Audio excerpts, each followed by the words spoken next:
Welcome back दोस्तों। आज मैं आप लोगों के लिए 2023 में डिज्नी प्लस हॉटस्टार पर रिलीज हुई मूवी गैसलाइट लेकर आया हूं, जो कि एक मिस्ट्री थ्रिलर मूवी है। तो ये कहानी शुरू होती है नदी में एक लाश से। ये किसका लाश है ये तो कहानी में आगे पता चलेगा। इसके बाद एक फुटेज दिखाई जाती है जो कि है राजा रतन सिंह का। इस समय उसकी बेटी का बर्थडे होता है। उसका बर्थडे पूरा फैमिली बड़ा धूमधाम से मना रहा होता है। इसके बाद कहानी प्रेजेंट डे पर शिफ्ट होती है गुजरात के मोरबी शहर में, जहां हम देखते हैं मिशा को। उसे रिसीव करने उसका पुराना नौकर पदम सिंह आया होता है। रास्ते में हम देखते हैं कि वह अपना बैग से अपने फादर का लेटर निकालती है, जिसमें लिखा होता है, बेटी बहुत दिन हो गए तुम्हें गए हुए, अब तो हमारी गलती को माफ़ करके वापस आ जाओ। इसके बाद मीसा महल जाती है। वहाँ उसका स्वागत उसकी सौतेली माँ रुक्मणी राजाओं जैसा करती है। वहाँ पर बारिश की वजह से लाइट नहीं होती। मीसा अपने फादर को ताता करके बुलाती थी। वो रुक्मणी से पूछती है दाता कहाँ है, जिसमें कि रुक्मणी कहती है दाता सॉल्ट वाले फॉर्म में गया हुआ है, क्योंकि वहाँ पर वर्कर्स की स्ट्राइक हो गया था। हम देखते हैं कि मीसा खुश नहीं होती है, क्योंकि जिसने वहाँ उसे बुलाया था वो ही वहाँ पर नहीं था। रात में मीसा को वहाँ पर किसी का आहट आता है। वो उस आहट का पीछा करते हुए अपनी मंजिल का लॉबी में पहुँच जाती है। मीसा को वहाँ एक परछाई नज़र आता है। वो उस परछाई का पीछा करती है। इस परछाई का कॉस्ट्यूम उसके दादा जैसा होता है, लेकिन जैसे ही मीसा उस परछाई को टच करती है वो एक गुब्बारा होता है। लेकिन तभी उसे एक हाथ टच करता है और वो सीढ़ियों से गिर जाती है। इसके बाद सीन मीसा के बेडरूम में शिफ्ट होता है। वहाँ पर फैमिली डॉक्टर शेखावत आया होता है। वो मीसा को होश में लाने का कोशिश कर रहा होता है। कुछ ही देर में मीसा को होश आ जाता है। मीसा सभी से कहती है उसने दाता को मैजिशियन वाले कोट में यहाँ पर देखा है, पर डॉक्टर कहता है दाता तो बाहर गया हुआ है, पर मीसा नहीं मानती। उसके रिप्लाई में रुक्मणी कहती है कि उसने पक्का कपिल, जो कि स्टेट मैनेजर है, उसे देखा होगा, क्योंकि वो आज शाम में ही यहाँ पर आया है। फिर भी मीसा नहीं मानती और सभी लोग मिलकर महल को चेक करने का डिसाइड करता है। सभी लोग मिलकर उस जगह जाता है जहाँ पर मीसा ने परछाई देखा था, लेकिन चेक करने पर वहाँ पे कुछ नहीं होता है। सब कोई अपना अपना बेडरूम में चला जाता है। नेक्स्ट डे मीसा चाय ले रही होती है और वो नौकरानी से दाता के बारे में पूछती है कि वो कहाँ है, पर नौकरानी कहती है उसे मालूम नहीं है, पर कपिल को मालूम होगा क्योंकि वो रतन सिंह के करीब था। लेकिन उसी समय वहाँ पर रुक्मणी आती है और मीसा को स्किट शूटिंग के लिए ले जाती है, क्योंकि ये गेम उसके पापा का फेवरेट स्पोर्ट था। वहाँ पर रुक्मणी मीसा को राणा जय सिंह से मिलवाती है, जो कि उसके दूर का कजिन होता है। वहीं पर शहर का एसपी अशोक तनवर आया होता है। जय सिंह रुक्मणी से कहता है आज तो रतन सिंह आया नहीं है, उसके सामने कौन खड़ा होगा। रुक्मणी कपिल को खड़ा करती है। दरअसल स्किट शूटिंग में होता यह है कि कुछ सामान को ऊपर फेंका जाता है और शूटर को उस सामान को हवा में ही बंदूक से निशाना लगाना होता है। कपिल जय सिंह को इस स्पोर्ट में कड़ा टक्कर दे रहा होता है। जय सिंह को कपिल पर गुस्सा आने लगता है कि आखिर उससे बेहतर और कोई कैसे हो सकता है। इसलिए वो एक नौकर से कहकर कपिल के बंदूक में एक छोटा सा स्टोन डलवा देता है, जिसकी वजह से शूटिंग के टाइम वो बंदूक बैक फायर कर देता है, जिसके वजह से वो बंदूक उसके हाथ में ही फट जाता है। नेक्स्ट सीन में कपिल अपने हाथ में पट्टी बांध रहा होता है। उसी समय वहाँ पर मीसा आती है और पूछती है कि क्या कारण था कि बंदूक तुम्हारे हाथ में ही फट गया। कपिल बताता है कि जय सिंह ने उसके बंदूक में स्टोन डलवा दिया था। वो बहुत ही घटिया आदमी है, जो कि दूसरों के ऊपर उठते हुए देखना नहीं चाहता। पर राजा सिंह ऐसे नहीं थे, क्योंकि जब वो 10 साल का था तो वो यहाँ चोरी करने के लिए आया था, पर राजा सिंह ने उसे दूसरा मौका दिया और आज वो राजा सिंह के खास आदमी है। इस पर वो राजा सिंह के बारे में पूछती है कि वो कहाँ है। इस पर कपिल कहता है कि उस दिन वो किसी काम से बाहर गया हुआ था, इसलिए उसे मालूम नहीं है। तब फिर वो राजा सिंह और रुक्मणी के रिलेशन के बारे में पूछती है। इस पर कपिल कहता है वो खास ज़रूर था, पर उसके प्राइवेट लाइफ के बारे में उसे मालूम नहीं है। इसके बाद वो दोनों में कुछ बॉन्ड बनने लगता है। नाइट में मिशा का नींद पियानो की आवाज़ से खुल जाता है। पियानो के पास जाकर देखती है कि पियानो खुद ब खुद बज रहा है। ठीक उसी समय प्रोजेक्टर भी ऑन हो जाता है। उस पर मिशा के फादर वही धुन बजा रहा होता है जो अभी खुद ब खुद पियानो बजा रहा था। नेक्स्ट मॉर्निंग महल में एसपी अशोक आया होता है। मिशा अशोक से अपने पापा को ढूंढने के लिए कहती है, पर अशोक कहता है वो खुद ही कुछ दिनों में वापस आ जाएंगे, क्योंकि इससे पहले भी ऐसा हो चुका है जब सब कोई राजा सिंह को ढूंढने के लिए कहता था, लेकिन पता लगाने पर वो किसी और लेडीज के साथ किसी और फॉर्म में मिलता था। इस पर मिशा उसे अपने फादर के लिए मिसिंग कंप्लेन लिखने के लिए कहती है।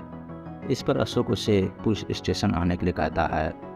इसके बाद रुक्मणी मिशा को एक मंदिर ले जाती है, क्योंकि उसका फादर और वो हर एक सप्ताह यहाँ आया करते थे। मिशा को गाड़ी में छोड़कर रुक्मणी मंदिर चली जाती है। उसी समय मिशा को फादर वाला धुन कोई गाते हुए सुनाई देता है। वह उस धुन को पीछा करते हुए मंदिर चली जाती है। वहाँ पर एक रावड़ी औरत वह धुन गा रही होती है। उसके पास जाने पर वो रावड़ी औरत उसे कहती है कि राजा सिंह उसे दूसरी दुनिया से कुछ संदेश दे रहा है, उसकी मदद करनी होगी। पर उसी समय वहाँ रुक्मणी आती है और मिशा को घर ले जाती है। घर पर मिशा कुछ रैंडम ड्राइंग कर रही होती है। तभी वहाँ पर कपिल उसे प्रसाद देने आया होता है, पर मिशा उसे कहती है आज वह मंदिर में एक रावड़ी औरत से मिली। वो दाता के बारे में कुछ कह रही थी, इसलिए उसे यहाँ ले आओ, उससे मिलना है। बाद में कपिल ना चाहते हुए भी उस औरत को मंदिर से ले आता है। वो औरत कहती है उसके फादर यहीं पर हैं और वो मिशा से बात करना चाहता है। उसी समय उसका फादर का आत्मा उस औरत में आ जाता है और वो औरत कहती है यहाँ से भाग जाओ। लेकिन तभी वहाँ पर रुक्मणी आती है। उस औरत को देखकर कहती है कि इसे यहाँ कौन लाया। कपिल कहता है उसने लेकर आया है और वो कपिल को डांटने लगती है। पर मिशा रुक्मणी को कहती है कि वो औरत यहीं रहेगी और वो यहाँ से चली जाए। पर रुक्मणी कपिल को उस औरत को बाहर करने को कहती है। पर वो औरत जाते हुए मिशा को कहती है कि रात के 12 बजे उसके फादर उससे मिलने आएंगे। रात के 12 बजे मिशा अपने फादर का वेट कर रही होती है। उसे हॉर्न का आवाज़ सुनाई देता है। वह चेक करने के लिए गैराज में जाती है। वहाँ एक गाड़ी में अपने फादर का लाश देखती है। उसे बचाने के लिए वह ज़ोर ज़ोर से चिल्लाने लगती है। उसकी आवाज़ सुनकर घर के सभी लोग वहाँ आ जाते हैं, पर गाड़ी चेक करने पर वहाँ कुछ नहीं होता। ये देखकर मिशा मौन हो जाती है। नेक्स्ट डे रुक्मणी कहती है उसके फादर का फ़ोन आया हुआ है। मिशा जब फ़ोन पर बात कर रही होती है तो उसका फादर कहता है इस बार तुम आई हो तो वो उसे जाने नहीं देगा और कहता है यहाँ पर नेटवर्क प्रॉब्लम है, इसलिए उसे फ़ोन रखना पड़ेगा। दाता से बात करने के बाद भी वो खुश नहीं होती, इसलिए वो अपने फादर का लेटर निकाल कर पढ़ रही होती है कि तभी वहाँ पर कपिल आता है और वो कहता है अब तो आपको तसल्ली मिल गया ना अपने दाता से बात करके। पर मिशा कहती है कि वो उसका फादर नहीं था और वो किसी पे कैसे बिलीव कर सकती है। फिर कपिल पूछता है आप अब क्या करोगी। वो अपना हर एक डर से लड़ेगी। इसके बाद मिशा कपिल को लेकर गैराज जाती है। वहाँ वो दोनों उस गाड़ी को चेक करने लगता है जिस पर मिशा ने अपने फादर का लाश देखा था। कुछ देर चेक करने के बाद मिशा को अपने फादर के कोट का बटन मिलता है, जिसको देखकर वो कंफर्म हो जाती है कि कल उसके पापा का लाश यहीं पर था। और कपिल से कहती है कि पक्का ये सभी काम रुक्मणी का होगा, क्योंकि वो इस ट्रीट के लिए मुझे पागल सिद्ध करना चाहती है और ये सभी काम वो अकेला नहीं कर सकती, उसके साथ पक्का कोई एक सभी काम कर रहा है। इस पर कपिल कहता है आज रुक्मणी जय सिंह का पार्टी में जा रही है, इसलिए हम लोग को भी जाना चाहिए। रात में सभी लोग जय सिंह के पार्टी में होता है। वहाँ पर कपिल मिशा को बताता है कि जय सिंह ने सारा प्रॉपर्टी बैंक को दे दिया है और अब उसकी नज़र आपकी प्रॉपर्टी पर है। मिशा फिर अशोक और रुक्मणी का रिलेशन के बारे में पूछती है। इस पर कपिल कहता है कि पहले अफवाह था कि रुक्मणी और अशोक एक दूसरे से प्यार करते थे, इसीलिए अशोक ने अब तक शादी नहीं किया। और ये सभी बातें बता रहा होता है कि तभी वहाँ पर रुक्मणी आती है और वो कपिल से पूछती है तुम यहाँ क्यों आए हो। वह कहता है रानी साहिबा मुझसे गलती हो गई और वो जाने लगता है। पर मिशा कपिल को रोककर रुक्मणी से कहती है ये मेरे साथ आया हुआ है। उसी समय वहाँ पे जय सिंह आकर कहता है मैं ओल्ड फैशन नहीं हूँ, यहाँ पर सभी का वेलकम है। इसके बाद जय सिंह रुक्मणी से कहता है उसे किसी से इंट्रोड्यूस करवाना है और उसे बेसमेंट में लेकर चला जाता है। वहाँ पर जय सिंह रुक्मणी से कहता है अगर वो पकड़ा गया तो वो उसका सारा राज खोल देगा, और वो पैसे का बैग लेकर पीछे के दरवाजे से गाड़ी से कहीं निकल जाता है। पर ये सभी बातें कपिल और मिशा दूर से देख लेती है और वो दोनों भी जय सिंह का पीछा करने लगती है। कुछ दूर जाने के बाद जय सिंह कुछ गुंडों को वो पैसे का बैग देता है, पर वो लोग पैसे लेकर जय सिंह को पीट कर वहाँ से चला जाता है। उन लोगों के जाने के बाद वो दोनों जय सिंह के पास जाता है और मिशा कहती है कि उसने पैसे देकर उसके फादर को मरवा दिया, पर जय सिंह कहता है उसने नहीं मरवाया है, बल्कि उसे जाने के बाद वो खुद बहुत सारे प्रॉब्लम में फंस चुका है। अगर उसे राजा सिंह के बारे में पता चले तो वो उसको बताए, जिससे कि वो प्रॉपर्टी का सारा कागजात राजा सिंह की मदद से बैंक से छुड़वा सके। क्या तुम यही सभी बातें रुक्मणी से डिस्कस कर रहे थे? इस पर जय सिंह कहता है नहीं, उससे तो कोई बताया है कि रानी साहिबा प्रेग्नेंट है, पर वह बच्चा राजा साहब का नहीं है। इसके बाद सीन रुक्मणी पर शिफ्ट होता है, जो कि महल का तालाब में तैर रही होती है। तभी वो अपना परछाई देखती है, जो कि अपना पेट में चाकू मार रही होती है। इसके बाद वो अपना रूम जाती है। वहाँ पर भी वो शीशे में राजा सिंह का लाश देखती है। बाद में रुक्मणी उस शीशे को ढक देती है। इसके बाद सीन जय सिंह पर शिफ्ट होता है, जो कि स्टोन फैक्ट्री में नशे में होता है, लेकिन उसी समय कोई आकर उस पर हमला कर देता है। नशे के कारण वो उससे बच नहीं पाता और वो आदमी जय सिंह को फावड़े से मार देता है। नेक्स्ट मॉर्निंग मिशा रुक्मणी के रूम में जाती है और वो उससे कहती है कि सच सच बताओ कि ये बच्चा किसका है। इस पर रुक्मणी कहती है कि इससे तुम्हारा कुछ मतलब नहीं है और तुम यहाँ से अब जा सकती हो। इस पर मिशा कहती है वह सबको बता देगी कि उसका और अशोक का चक्कर चल रहा है। इसके बाद मिशा बाहर आती है, जहाँ वो महल के कुत्ते को देखती है जिसका नाम कमांडर होता है। इसके बाद मिशा कमांडर को वो कोट का बटन सुंघाती है और कमांडर उस गाड़ी के पास जाता है जहां उसने अपने फादर के लाश को देखा था। इसके बाद मिशा उसे और कुछ कपड़े सुंघाती है और वो इस बार महल के बड़वाड़ी के पास आता है और वो पानी को देखकर भौंकने लगता है। मिशा पदम सिंह से उस बड़वाड़ी में कूदने के लिए कहती है, पर वो कहता है ये बड़वाड़ी बहुत दिनों से बंद है, यहाँ कुछ नहीं होगा। पर मिशा जिद करने लगती है। इसके बाद पदम सिंह ना चाहते हुए भी उस बड़वाड़े में कूद जाता है। वहाँ उसे राजा रतन सिंह का बॉडी मिलता है, पर उसी रात उन दोनों का किडनैप हो जाता है। जब मिशा को होश आता है तो वह देखती है वह किडनैपर और कोई नहीं बल्कि कपिल है, जो कि उन दोनों को एक कार में बैठाकर एक तालाब में धकेल देता है। मिशा अंदर में बहुत ही बचने का ट्रैक करती है। दरअसल कपिल रुक्मणी से प्यार करता है और उसने ही राजा रतन सिंह को मारा होता है। इधर रुक्मणी सदमे में होती है, लेकिन कपिल उसे कहता है कि उसने पदम सिंह और मिशा को ठिकाने लगा चुका है और वो बस एसपी अशोक को संभाले। रुक्मणी मिसिंग कंप्लेन करने के लिए अशोक के पास जाती है। रात में खोज करने पर पुलिस टीम को कार मिल जाता है, पर उसमें एक ही लाश पदम सिंह का होता है। यह देखकर कपिल रुक्मणी को फोन करके बताता है कि पुलिस को कार मिल गया है, पर उसमें केवल पदम सिंह का लाश है। वो कपिल से बात कर ही रही होती है कि उसी समय वहाँ पर डॉक्टर शेखावत आता है।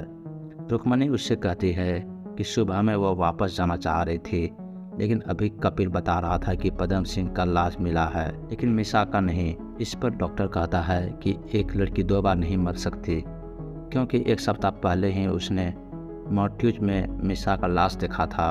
उसी समय वो दोनों मिशा को देखता है। मिशा उसे बताती है कि वो मिशा नहीं बल्कि फातिमा है, मिशा का बचपन का दोस्त, जो कि बड़ी होकर डॉक्टर बन गई और वहीं पर मिशा का इलाज भी चल रहा था। वैसे तो मिशा और उसके फादर में कुछ खास बन नहीं रहा था, लेकिन शेखावत और उसने मिलकर मिशा को उसके फादर से बात करवाई। उसके फादर ने प्रॉमिस किया कि कल वो उससे मिलने आएगा, लेकिन उसी रात उसे अपने वाइफ और कपिल को इंटीमेट होते हुए देख लेता है। कपिल उसे ना चाहते हुए भी गलती से उसे मार देता है। इसके वजह से रतन सिंह मिशा से मिलने के लिए नहीं जा पाता और उसका फ़ोन भी स्विच ऑफ आने लगता है। इससे मिशा और डिप्रेशन में चली जाती है और वो जाकर सुसाइड कर लेती है।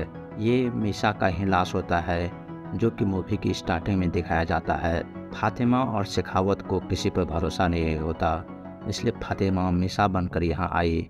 इसके बाद रुक्मणी उन लोगों को सॉरी कहती है और कहने लगती है कि उसे ये सभी नहीं करना चाहिए था। लेकिन उसी समय वहाँ पर कपिल आता है और डॉक्टर पर हमला कर देता है, जिसके वजह से डॉक्टर बेहोश हो जाता है।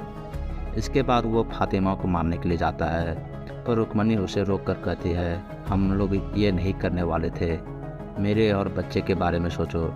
इस पर कपिल कहता है सारा प्रॉपर्टी उसका है और इसके लिए उसे चाहे कुछ भी करना पड़े वो करेगा, और उसे धक्का देकर फातिमा को मारने के लिए चला जाता है। जहाँ फातिमा को वो मारने ही वाला होता है, तभी वहाँ रुक्मणी एक पुरानी बंदूक से उस पर हमला करती है, लेकिन वो गोली कपिल के कान को छूकर निकल जाती है और कपिल कहता है कि तुम मुझे नहीं मार सकती, और उससे वो बंदूक छीनने लगता है। पर हाथापाई वह बंदूक चल जाती है, जिसकी वजह से रुक्मणी मर जाती है। तब तक फातिमा वहाँ से भागकर बंदूक वाली घर में घुस जाती है और एक बंदूक उठा लेती है। तब तक वहाँ कपिल भी आ जाता है। उसके हाथ में बंदूक देकर वह कहने लगता है तुम्हारे और मेरे बीच में कोई अंतर नहीं रहा, और उससे वह बंदूक छीन लेता है और कहने लगता है कि 20 साल पहले जब उसने गलती से राजा सिंह का कोट पहन लिया था, तभी राजा ने उससे कहा था कि तुम्हारी औकात तो इस कोट के धागा बराबर भी नहीं है। और वह तभी से वो डिसाइड कर लेता है कि वो एक दिन सारा सब कुछ उससे छीन लेगा। उसी समय वो बंदूक फातिमा पर फायर कर देता है, लेकिन वो बंदूक बैक फायर हो जाता है, क्योंकि फातिमा ने उस बंदूक में दाता का कोट का बटन डाल देती है और कपिल वहीं पे मर जाता है। इसके बाद वहाँ अशोक आता है और लाशों को ले जाता है। तब तक डॉक्टर को भी होश आ गया होता है। कुछ दिनों बाद फातिमा उस महल को अनाथ आश्रम में बदल देती है और उस महल को मिसा फाउंडेशन के नाम से चलाने लगती है, और ये मूवी यहीं पे द एंड हो जाती है। तो मूवी कैसी लगी लाइक और कमेंट करके ज़रूर बताएं, और चैनल को सब्सक्राइब ज़रूर कीजिए। Thank you.